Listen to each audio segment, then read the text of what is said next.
Start streaming.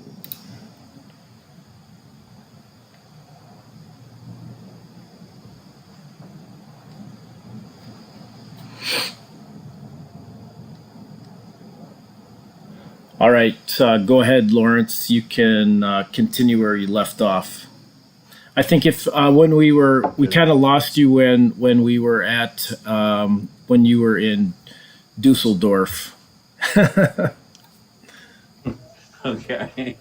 Um, yeah, I'll try and catch us up. Yeah.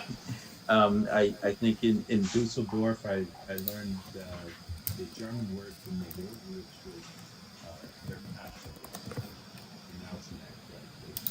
Um, I think beyond that point, I spoke a little bit about the ranking system at the time that I competed, which was not a an objective system that they currently have, where it's based on points in each competition. At that point in time, the ranking system was based on a group of editors and I guess individuals that got together and would vote on, who the top athlete was in each event. And the thing that struck me about it was that after seven times won the U.S. national championship, I'd set the American indoor and American outdoor record. I was never ranked number one American. I remember in the year 2000 in particular, I won the indoor championships, I won the outdoor trials, went to Olympic Games and placed silver. And I expected the end of that year to be ranked behind the Olympic gold medalist, which was Nick Heisel. But the rankings came out that year, and I was ranked number 3. And the reason why it was so important, at least for me, was that, there were bonuses that were in conjunction with everything that we did, and the ranking was one of the bonuses. There was no bonus for second and third place. So our ranking system, determined or provided a 5-figure bonus if I were to be ranked number 1. That never happened. So it's hard to look at things like that and not feel like race plays a part in it. Race is kind of something, or dealing with racism as a Black athlete is something that I compare to dealing with sexual assault for anyone. And I can say that simply because for 7 years I was sexually abused, and the effects of that abuse have followed me my entire life. The first place I really saw it, I found myself more promiscuous because I felt like the more that I was able to,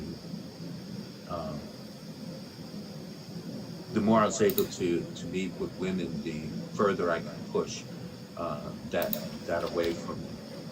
And I find that falling over and carrying over into these later years in life, and I really had to work with my homophobia being a result of some of the things I experienced. That never goes away from me, and the experiences that you have as a Black athlete also never go away from you. It's hard to eliminate those effects. My kids are homeschooled for that particular reason.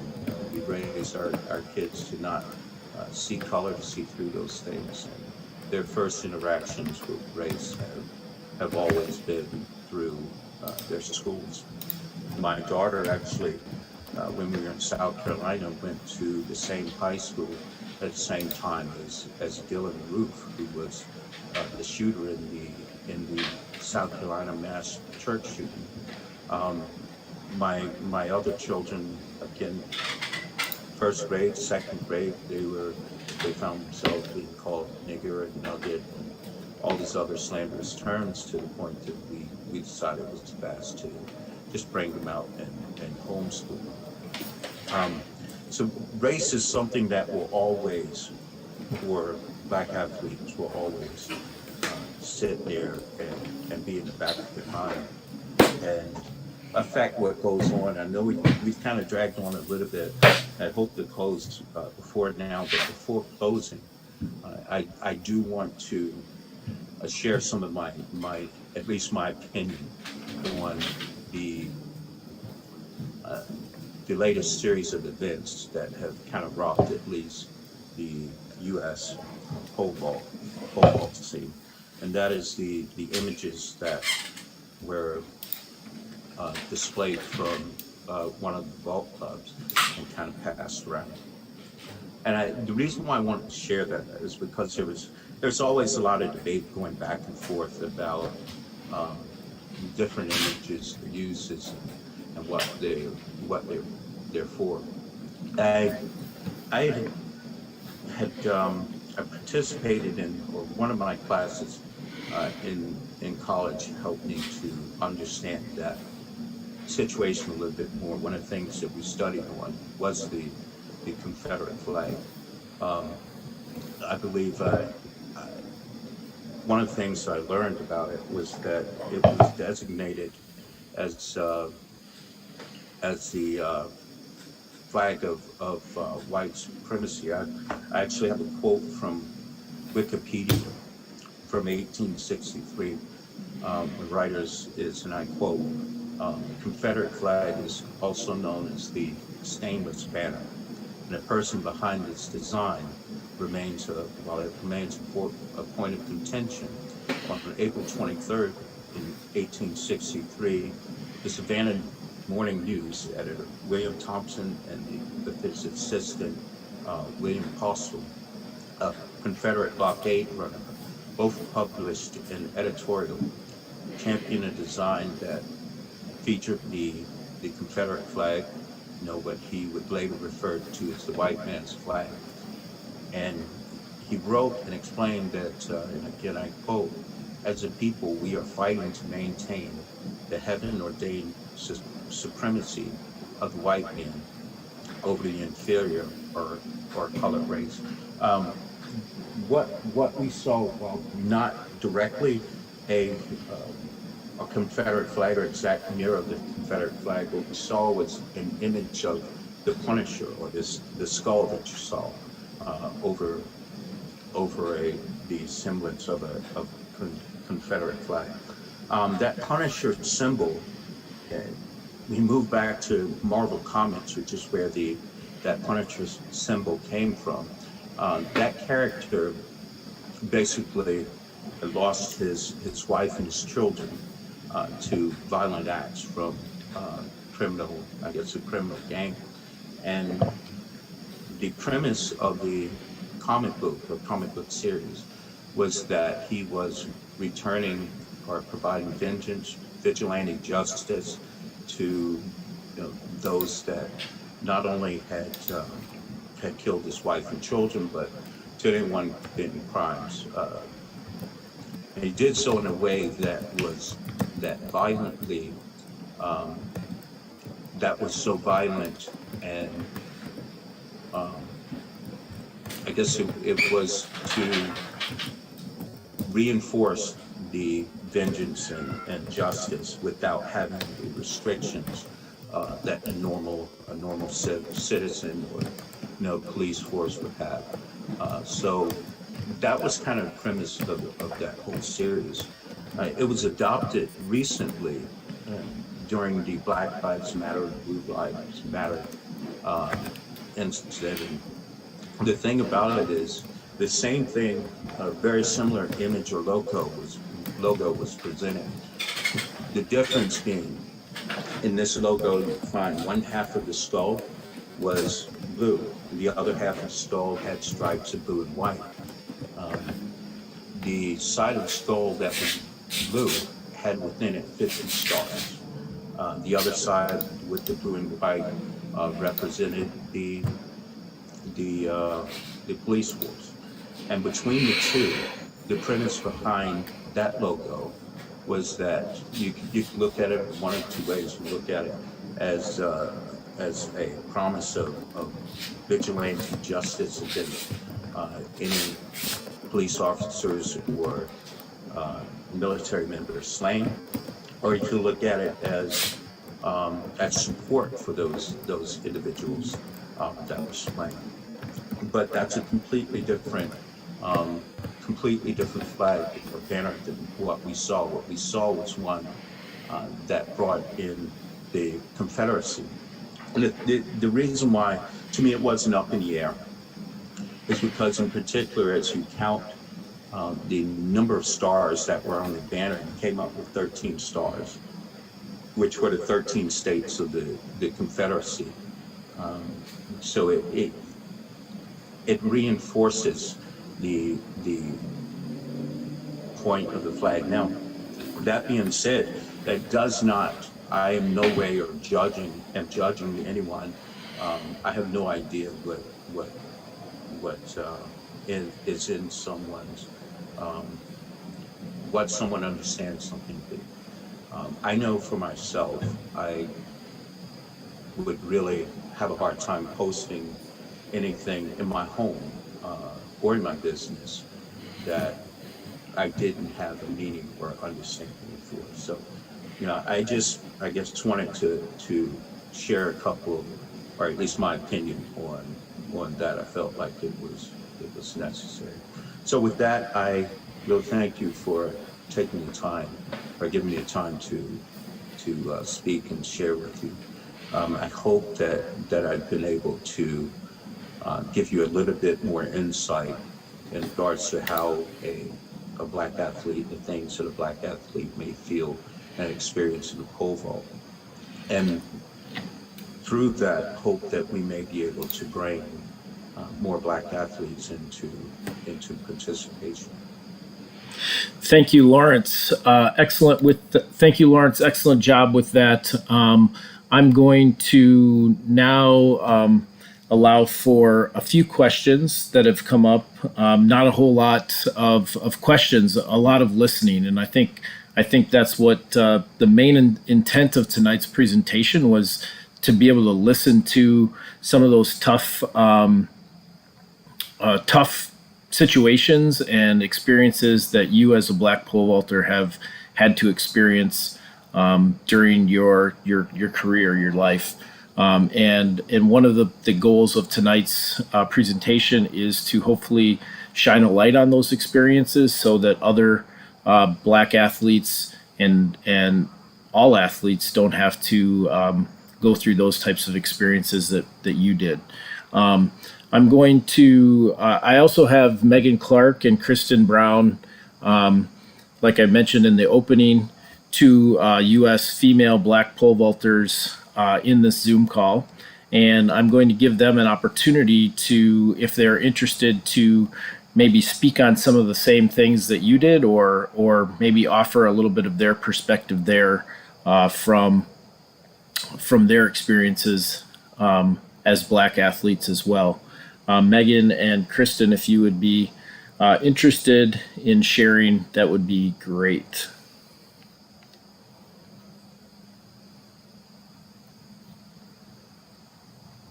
Just a second here. I'm not sure. Okay, here we go.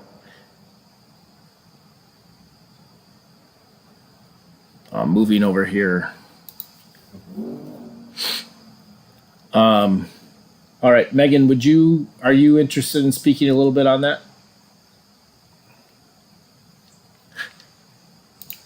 Oh, there we go. Sorry.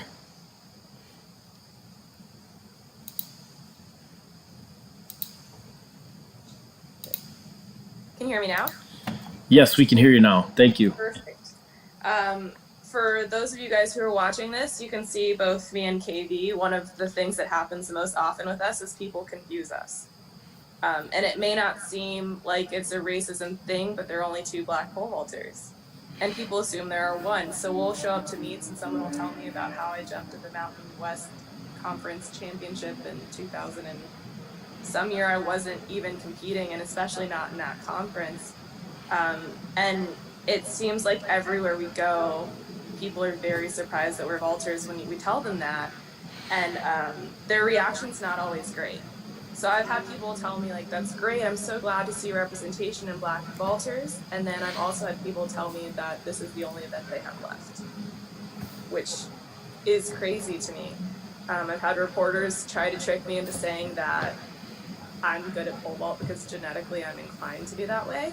And by genetically, they mean race. And I straight up asked her that because she was thinking that that wasn't a racist question because she's Asian, which is crazy. And so I basically made her ask me, like, if she thought that I was good at pole vault because I was Black. And people will say, and I'm sure Katie will agree, that the first thing that they'll mention about either of our vaults is that we're fast. And yes, we're fast, but we're not as fast as Sandy, we're not as fast as Katie, we're not as fast as some of these other girls, and that might just be me. Katie might be equally fast as them. But if you look at the way sports are reported just across the board, you're going to talk about the Black athletes being fast and powerful and white athletes being skilled. And that's been very true for me, and I'm not the fastest vaulter on the runway, and I'm certainly not the most skilled, but I can guarantee you that if I was that fast, I'd be running a 100.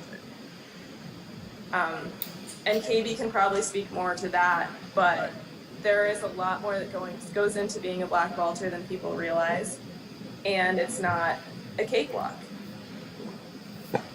Thank you, Megan. KB, would you be interested in speaking on that as well?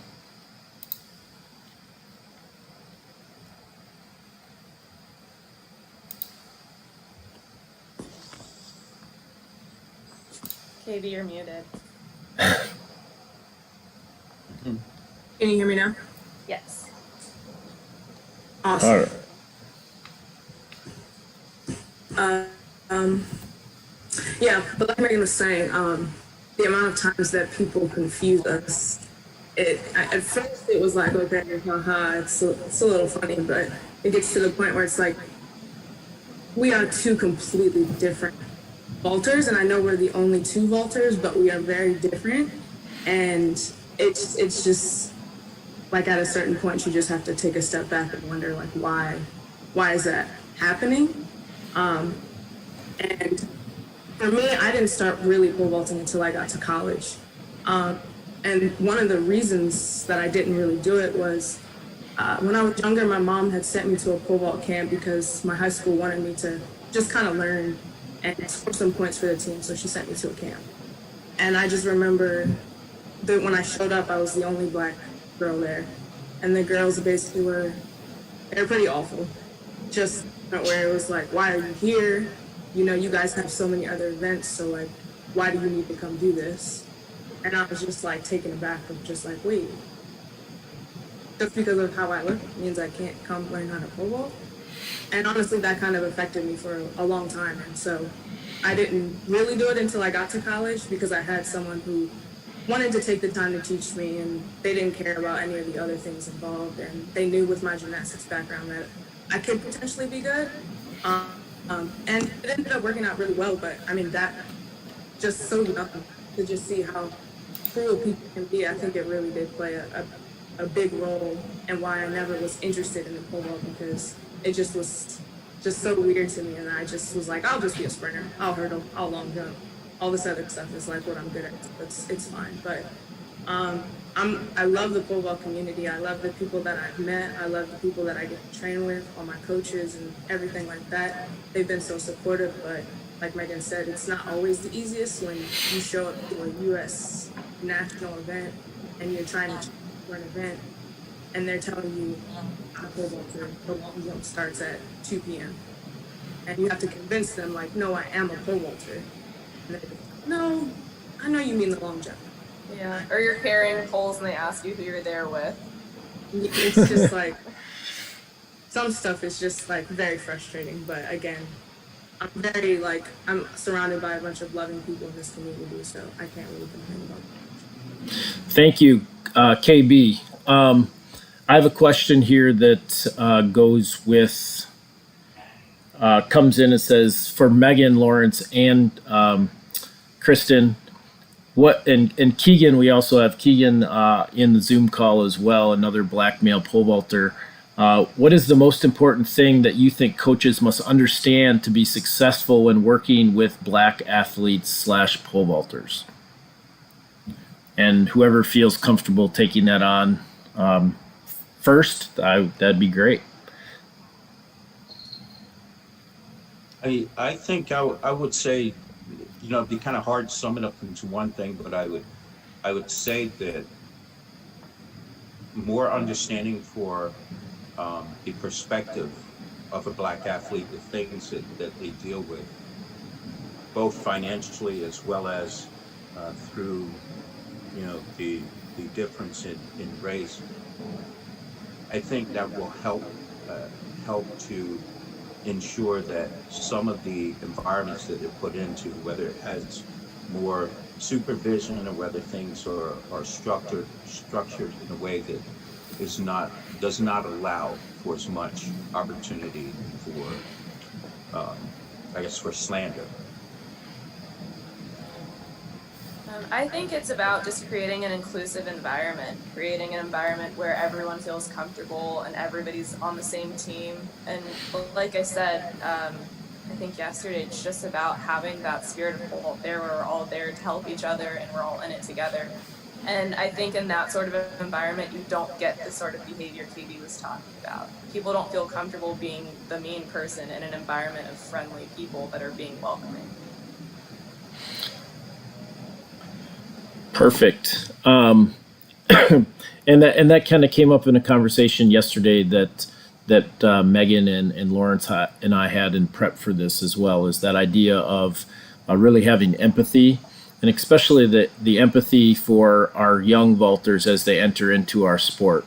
So making sure that empathetic coach is one of the people that our black athletes have their first experience with, so that they can continue to grow and build confidence, and going off of what Lawrence mentioned in his presentation, feel like they're safe when they're on the runway with the pole. So I think that's a great piece, and I know that many of the coaches on this call and the people that have been watching our YouTube live so far, with many of our other talks, that's one of the big things that has echoed true through every coach that's talked is being empathetic and understanding your athlete, not just them as a pole vaulter, but them as a human being. And I think that's a big part.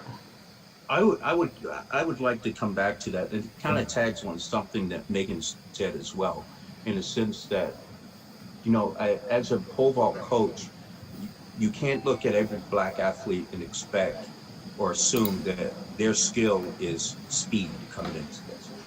So I think with that understanding, or adding that to mix, might help to overcome some of the stereotypes in the vault. But that's something that for me was amazing, because I always felt like I was not the fastest athlete on the runway. I was in several of the studies where, in particular, the Olympic trials in 2000, they recorded the meters per second, the speed someone actually came into the vault with, and I was one of the slowest athletes, one of the slowest athletes coming through at the takeoff. And I've always felt like speed was not, and it has not been one of the strongest assets, but I feel like as a coach, when you come into it, there can sometimes be so much focus on, the fact that you're quote unquote fast, that there's less focus put in other areas. Thank you, Lawrence. I do have a question in the live YouTube live feed that's directed towards you, Lawrence. As a coach, as an athlete and a coach with a ton of experience in the pole vault, do you feel like you've had to work harder or do more to get more respect in the pole vault community now as a coach because you are a black person? Oh, absolutely.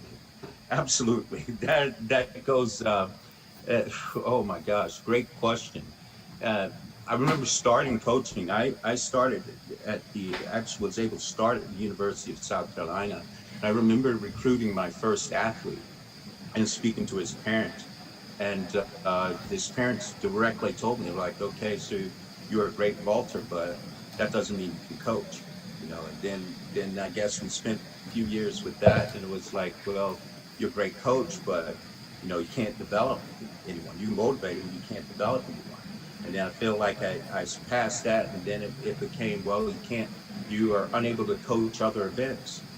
And you're unable to, it was always something that I had to prove or go through an extra step to kind of show that I was competent, if not better than other coaches that were giving kind of like a free pass going through. So yeah, absolutely. That's something that's happened. Thank you. Yeah, we. You know, Go ahead. Go I'm ahead. sorry. I hate to keep coming back to these to different things, but it kind of rolls back to a lesson that my father taught me when I was younger. My parents taught me to see through color, to see beyond color. But the other thing that they always said is that you have to be, as a black athlete, as a black person, you have to be twice as good as any white athlete to get half of the respect. And that's something that I found to be true, whether it was competing as an athlete, whether it was a coach, or even in the other things or other professions that I've done throughout my life. So it definitely comes into play. Excellent. Thank you. Because I think that's a really important piece there as well to understand there, and not to mirror the two things together. But that was a something that we had talked about as well when we had our women on this coaching series a little while back. The question about working harder to prove yourself as a woman coach in the pole vault. So making sure that, again, we can be inclusive and we can make sure that we have we're welcoming in all races and genders into our pole vault community to help advance our event the best we can. I'm reading a comment here, just a second. The question is, I believe this is directed at Megan. When you were in the club scene in high school, was that an issue? Did you feel like there was an issue in that area, or was that more after when you were at other areas of the country? Because I believe it could be regional as well. It definitely shows up differently in different parts of the country. I was lucky enough to be part of a fantastic club team in high school that just really created an environment where, like, exactly what I was talking about, where no one was comfortable being mean to each other. We were sharing poles during meets and helping our competitors and doing things like that. And anyone who didn't have that attitude when they walked in the barn, because I went to the flying circus, like, they weren't jumping that day. If you can't come here and be positive, then we need to either change your attitude or you need to get it together and come back later. So I didn't have that issue that KB did, but a lot of the issues I had came a little later. Perfect. And we're going to stay with you, Megan, because the question just came in for the female vaulters here. They say that they're a black female vaulter in college. They have a gymnastics background, but they're fairly new in the sport. What do you say to people that tell you you don't look like a pole vaulter? I asked them what a pole vaulter is supposed to look like. It's supposed to be a man. We're going by like what it's supposed to be. Women were allowed to vault until like the 90s, 2000 in the Olympics. And I actually had an alumni come back to Duke and tell me that when he was pole vaulting, they thought that women's uteruses would fall out if they did it. So my first question to that person would be, okay, so why don't I look like a vaulter? Is it because my skin tone? Is it because, I'm muscular? Like, what is it about pole vault that they think that they don't embody? Because you find people of all body types in the vault. That's just kind of the name of the game, is everyone has a different strength. So I would I would turn the question back on them and see, and kind of force them to realize that what they're saying is either offensive, racist, or just like they need to reevaluate. Or maybe they are asking about your height. I mean, it happens. But I think that you kind of have to force their hand to see what their motivation is behind that question. Thank you. KB, do you have anything to add to that? Yeah, I mean, I get that far too often, is that I don't look like a pole vaulter and that I look like a sprinter, which I was a sprinter, so like that's fine. I'll take that. But to me, I feel like that's one of the things that does set me apart, is that I do have a great sprinter background. I look like a sprinter, and that's kind of how I carry myself. And I would say, like when people basically say that to me, I also ask the question of, well, what is a pole vaulter supposed to look like? Because there isn't one size fits all. Especially on the men's and women's side, there isn't a one size fits all for the pole vault. So honestly, own what you have. If you want to get into it, force their hand and get deeper into the conversation, go for it. But at the end of the day, I'm sure there are things that make you exceptional, and you should just own those things. Thank you. Excellent advice for our young black female pole vaulters and our males. So with that, again, we're approaching about an hour and 20 minutes, which is typically what we do. And with that, I want to just take a moment to recognize, and I gotta just change something here. I want to recognize all of our speakers tonight. Kristen, thank you very much for taking the time to join us. Megan, thank you as well. And Lawrence, thank you so much for putting in all the work and passion and desire, the time that we spent together over the past few weeks talking over this topic has allowed me to become a better coach as well. So I want to thank everyone for taking the time out of their night to join us for this conversation and helping advance our sport and move it in the right direction so we can be more inclusive and include everyone that has a desire to improve in the pole vault. So thank you to our wonderful panel, and we're going to sign out on the live stream. So thank you.